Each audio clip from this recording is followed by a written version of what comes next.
आप सभी दोस्तों को एमआर का बहुत बहुत नमस्कार। तो कैसे हैं आप लोग।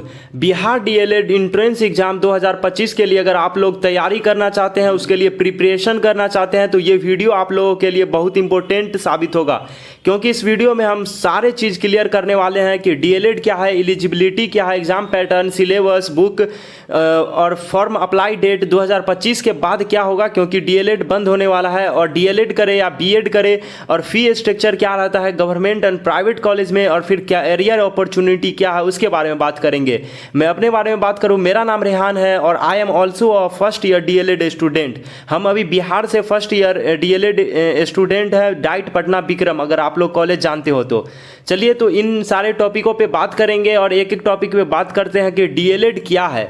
तो DElEd diploma in elementary education एक 2 वर्षीय डिप्लोमा कोर्स है, जो विशेष रूप से उन छात्रों के लिए डिजाइन किया गया है जो प्राथमिक विद्यालयों कक्षा 1 से 8 तक में शिक्षक बनना चाहते हैं। अगर आप 1 से लेकर 8 तक के टीचर बनना चाहते हैं तो डीएलएड कर सकते हैं। अगर आप 5 से लेकर के 12 तक का अगर टीचर बनना चाहते हैं तो आप बीएड कर सकते हैं। चलिए, डीएलएड बीएड पे अलग से बात करेंगे। अगर एलिजिबिलिटी की बात करें कि डीएलएड के लिए क्या है, तो कम से कम जो मिनिमम है वो 12वीं पास होना चाहिए, और मैक्सिमम आप अनलिमिटेड जा सकते हैं, यानी 12 के बाद जो है अगर ग्रेजुएशन किए हुए हैं उसके बावजूद आप डीएलएड कर सकते हैं। एमएससी किए हुए हैं, एमए किए हुए हैं, या फिर पीएचडी किए हुए हैं, उसके बाद भी आप डीएलएड कर सकते हैं।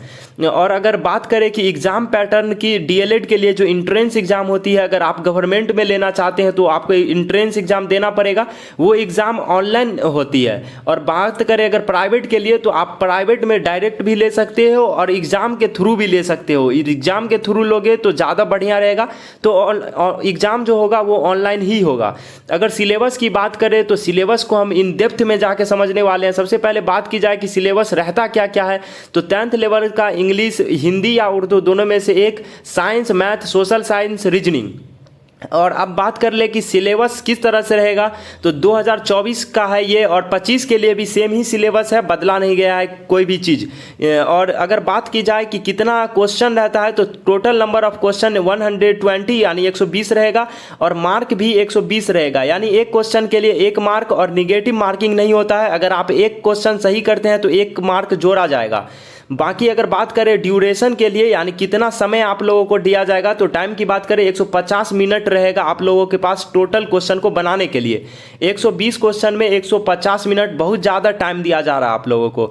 अगर बात करें जनरल हिंदी या जनरल उर्दू की, तो वो 25 क्वेश्चन रहेगा, 25 नंबर का रहेगा, और किस तरह से पढ़ना है एक एक सब्जेक्ट को वो भी हम अभी बता देंगे।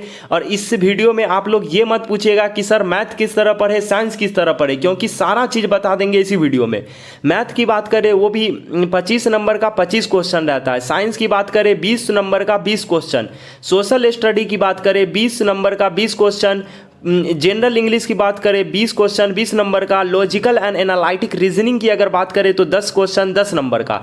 सारा क्वेश्चन को मिला दीजिएगा तो 120 क्वेश्चन होगा, 120 मार्क का रहेगा। चलिए आगे बढ़ते हैं, देखते हैं कि आप लोगों को हिंदी किस तरह से पढ़ना है। तो हिंदी जो पूछा जाता है वो ओनली 10th क्लास के ग्रामर से पूछा जाता है। अगर आप 12 का भी ग्रामर पढ़ रहे हो तो बहुत ही बढ़िया है, लेकिन अगर आप सिर्फ 10th क्लास का ग्रामर पढ़ के जाते हो, हिंदी ग्रामर यानी व्याकरण पढ़ के जाते हो, तो हिंदी आ जाएगा 25 क्वेश्चन रहेगा। और बात करें उर्दू, वही लोग ले सकते हैं जो 12 क्लास उर्दू से किए थे, तो आप लोगों को 10th का ग्रामर सिर्फ उर्दू का पढ़ लेना है, और 10th का उर्दू का बुक भी पढ़ना है, क्योंकि 10 नंबर का 10th के उर्दू वाले बुक से रहता है। और 12 का ग्रामर पढ़ ले रहे हो आप तो आपके लिए फ़ायदा है और ज़्यादा क्वेश्चन अच्छे से बना पाओगे, वरना 10th का ग्रामर इनफ है और 10th का उर्दू का बुक इनफ है उर्दू के लिए, और दोनों में से एक ही आपको देना है।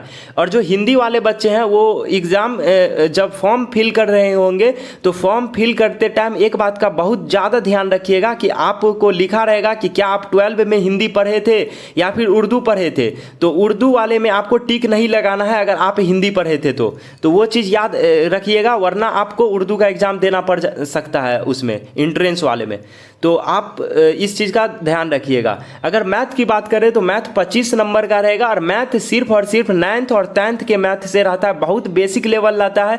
आप बस क्वेश्चन देखोगे और बना लोगे, इस तरह का मैथ रहता है। कहाँ से पढ़ना है वो भी बता देंगे। इंग्लिश की अगर बात करें तो अगर आप सिर्फ और सिर्फ 10th क्लास का ग्रामर पढ़ ले जा रहे हो तो आपको 20 में 20 नंबर ईजिली आ जाएगा, बहुत ही ईजी वे में आ जाएगा। 12 का ग्रामर भी आप पढ़ ले रहे हो तो आपके लिए फ़ायदा है, लेकिन 10th का ग्रामर जरूर पढ़ के जाइएगा।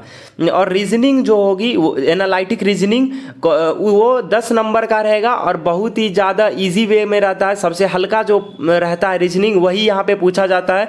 तो मॉडल सेट से आपको करना है, आपको जो है करीब 20 से 25 सेट मॉडल पेपर यानी 250 से 300 क्वेश्चन रीजनिंग का आपको घर पे बना करके एग्जाम देने जाना है, ताकि आप 10 में 10 नंबर इजीली ले आओ। और इस क्वेश्चन को एक भी रटना नहीं है, आपको रीजनिंग का क्वेश्चन रटना नहीं है। बाकी आप जो है उर्दू वगैरह का क्वेश्चन रट सकते हो, हिंदी का आपको समझने का रहता है, समझ लीजिएगा। बाकी अगर बात करें मैथ का और इंग्लिश का वो भी आपको समझना रहता है। और सोशल साइंस और साइंस की बात करें तो वो 9th 10th 11 12 के साइंस से रहता है और 9th 10th 11 12 के सोशल साइंस से रहता है। बहुत लोग ये गुमान में रहते हैं कि 11 12 के साइंस से और सोशल साइंस से क्वेश्चन नहीं रहता है, तो वो लोग को मेरे पास भेज दीजिएगा, हम प्रूफ के साथ उन लोगों को दिखा देंगे कि 12 से रहता है या फिर नहीं रहता है। लेकिन इजी वे में रहता है। ऐसा रहता है कि अगर आप नहीं भी पढ़े हो साइंस उसके बाद भी बना लोगे, बस थोड़ा सा प्रैक्टिस की जरूरत होनी चाहिए। तो आपको करना क्या है, आपको सिर्फ और सिर्फ साइंस और सोशल साइंस में रट जाना है, पूरा क्वेश्चन रट जाना है। आपको मॉडल सेट या फिर जो भी गाइड आप खरीदोगे उसको रट जाना है, आपको बस इतना कर लेना है, हो जाएगा आपका साइंस और सोशल साइंस में 40 नंबर रहेगा, 20-20 दोनों को जोड़ के।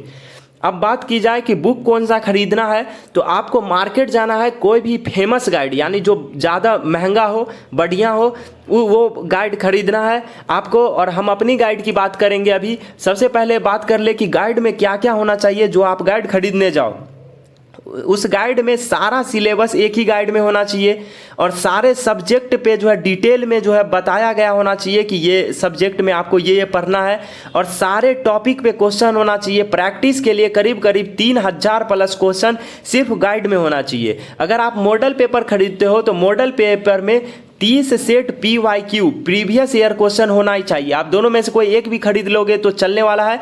अगर आप बहुत ज़्यादा कमज़ोर हो पढ़ने में तो दोनों खरीद लेना, लेकिन पढ़ना ज़रूर। और हम अपनी बात करें, हम किस तरह से लाए थे, मेरा जो है 95 नंबर आया था 120 में से। तो हम ये जो बुक आपको दिख रहा है इससे पढ़े थे। इसमें 35 सेट जो था मॉडल पेपर था, जिसमें 15 set PYQ previous year question था और 20 सेट खुद से डिजाइन किया था इस कंपनी ने। तो हम जो पढ़े थे करीब 15 सेट से ही मेरा काम हो गया था PYQ से। तो इसी कंपनी का सेम चीज़ PYQ जो है 29 सेट मेरे पास PDF में है। अगर आप PDF फ्री में लेना चाहते हो तो इसी वीडियो के डिस्क्रिप्शन में एक टेलीग्राम का लिंक होगा, आप उस पर क्लिक कीजिए, आप टेलीग्राम पे चले जाइएगा। टेलीग्राम पे जाने के बाद सबसे ऊपर में यूनिक पब्लिकेशन का मॉडल पेपर लिखा होगा PYQ सेट, उसको डाउनलोड कर लेना है। 11 MB का होगा और उसको याद कर लीजिएगा। और सिर्फ जो हम PDF दिए हैं 29 सेट है उसमें, अगर उतना आप कर लेते हो तो 2025 के लिए आपका हो जाएगा। बहुत सारे लोग जो है अभी मार्केट में जाके बुक खोज रहे हैं, तो मार्केट में अभी बुक नहीं आया है। आपको करीब जनवरी या फरवरी के मंथ में जो है मार्केट में बुक अवेलेबल होगा। उससे पहले अगर आप वीडियो देख रहे हैं तो मेरा PDF से पढ़ लीजिए। बाकी अगर बुक से ही पढ़ना है तो आप 2024 वाला बुक भी पढ़ सकते हैं 25 के लिए, कोई दिक्कत की बात नहीं है। आप 2024 वाला बुक से भी 25 के लिए तैयारी कर सकते हैं। अगर बात की जाए कि फॉर्म का अप्लाई डेट कब आता है, वो फरवरी के मंथ में आता है, तो इस बार भी फरवरी में आएगा 2025 में। और बात की जाए 2028 के बाद क्या होगा, तो बिहार में ऐसा कहा जा रहा है कि 2028 के बाद DLED जो कोर्स है वो बंद हो जाएगा। तो अगर ये DLED कोर्स बंद भी होता है तो कोई दिक्कत की बात नहीं है। 2028 से पहले अगर आप DLED किए हुए हैं तो आपका वैलिड होएगा। आप DLED में जॉब मतलब DLED से जॉब ले सकते हो, प्राइमरी टीचर बन सकते हो, कोई दिक्कत की बात नहीं है 2028 के बाद भी। जब तक सरकार गवर्नमेंट करवा रही है बिहार में DLED तब तक आप कर लीजिए। जब बैन कर देगी तब मत कीजिएगा, और बैन करने के बाद भी आपका वैलिड रहेगा अगर आप पहले कर लेते हैं तो। कैरियर की अगर बात की जाए तो इसमें कैरियर बहुत ज़्यादा है। 1 से लेकर के 8 तक आप टीचर बन सकते हैं, क्लास 1 से 8 तक। अगर आप सिर्फ 12 किए हुए हैं तो 1 to 5 बन सकते हैं, और आप ग्रेजुएशन भी किए हुए हैं तो 1 to 8 तक क्लास के आप टीचर बन सकते हैं। और बात की जाए कि इसमें जो है कितना ज़्यादा आपको सैलरी मिलेगा, तो जो मिनिमम सैलरी गवर्नमेंट स्कूल का है वो 35,000 से शुरू होता है। यहाँ पे हम 30,000 लिखे हुए हैं, तो 28,000 से शुरू होता है, और कुछ कुछ जोड़ करके उसको 35-36 दिया जाता है शुरू में, और बाद में और भी इसमें ऐड होता है। और प्राइवेट स्कूल का थोड़ा कम रहता है। अगर आपको प्राइवेट में पढ़ाने का मौका मिले तो आप अपना स्कूल खोल दीजिएगा, कोई दिक्कत की बात नहीं है। डीएलएड करे या बीएड करे, तो अगर आप ये देखना चाहते हैं कि आपको डीएलएड करना है तो आप अगर सिर्फ 12 किए हुए हैं तो आप डीएलएड कर लीजिए। अगर आप ग्रेजुएशन भी किए हुए हैं और आपका मन है कि डीएलएड ही करें तो आप डीएलएड कर लीजिए। अगर आप चाहते हैं कि बीएड करना तो ग्रेजुएशन होना चाहिए, तो आप ग्रेजुएशन किए हुए हैं तो बीएड कर लीजिए। और बीएड के कंपैरिजन में डीएलएड में थोड़ा सा कम इनकम होगा आपका। अगर बात की जाए फ़ी स्ट्रक्चर की, तो अकॉर्डिंग टू मी, यानी मेरे अकॉर्डिंग दोनों का जो फ़ी है, गवर्नमेंट कॉलेज का भी और प्राइवेट कॉलेज का भी, दोनों का सेम है। 1,40,000 के आसपास आपको दोनों कॉलेज में 2 साल में लग ही जाएगा। अगर आप ये देखना चाहते हैं कि आपको प्राइवेट कॉलेज में लेना चाहिए एडमिशन या फिर गवर्नमेंट कॉलेज में, क्योंकि मेरे अकॉर्डिंग प्राइवेट कॉलेज ज़्यादा बेहतर है गवर्नमेंट से। अगर आप प्राइवेट में लेना चाहते हैं या गवर्नमेंट में ये वीडियो देखना है तो लेफ्ट वाले वीडियो पर क्लिक कीजिए। और आप चाहते हैं देखना ये कि डीएलएड कॉलेज अच्छा रहेगा आपके लिए या फिर डाइट कॉलेज, या दोनों में से कौन सा कोर्स आपको करना अच्छा रहेगा, तो राइट वाले वीडियो पे क्लिक कीजिए। इस वीडियो में इतना ही, मिलता है नेक्स्ट वीडियो में। अगर आपको वीडियो अच्छा लगा हो तो वीडियो को लाइक कीजिए, चैनल को सब्सक्राइब कीजिए। तब तक के लिए ओके बाय, जय हिंद।